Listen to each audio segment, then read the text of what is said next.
మహాభారత ఇతిహాసంలో సప్తమహావ్యసనాల్లో జోదమే ప్రధానమైన కారణంగా కథ నడపడంలో ఉద్దేశం ఏంటి? తన తమ్ములను, ధర్మపత్నిని కడకు తన్ను తాను సైతం పణంగా పెట్టేంత మౌఢ్యమైన వ్యసనమా జోదము?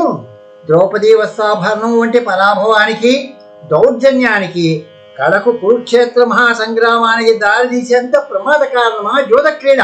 వర్తమానంలో జోదం బహుపాత్రాభినయం చేస్తూ ఉంది. జోదం అంటే ఏ పేకాటో, దాయాలాటో, అమ్యూజ్మెంట్ పార్కులో కాయరాజా కాయో, క్యాసినోనో, క్రికెట్ బెట్టింగ్ వంటిది మాత్రమే కాదు.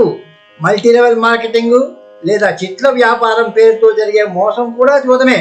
తక్కువ డబ్బుతో తక్కువ సమయంలో ఎక్కువ లాభము అనే మోసపూరిత ప్రేరణ జోదానికి లాగుతుంది. జోదం అంటే వ్యాపారం కాదు, మోసం. వ్యాపారం జోదం కాకూడదు. వ్యాపారం అంటే ఓ సేవ, వ్యాపారం అంటే ఓ స్వతంత్రమైన ఉద్యోగం.